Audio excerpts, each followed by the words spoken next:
कोणतं धरण आहे मामा? माहूरचं. जरा माहिती द्यायची काय धरणाची. धरणाची म्हणजे माहूर तालुकापर्यंत जिल्हा पुणे आणि कधी बांधलं?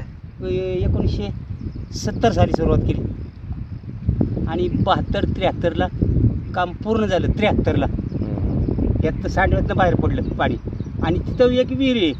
तिथून आतनं पण ती पाणी पाडण्याचं साधन आहे. म्हणजे काय पाईप असतं ना ते मोठा अंग ती आता वाचमेल नाही इथं आता.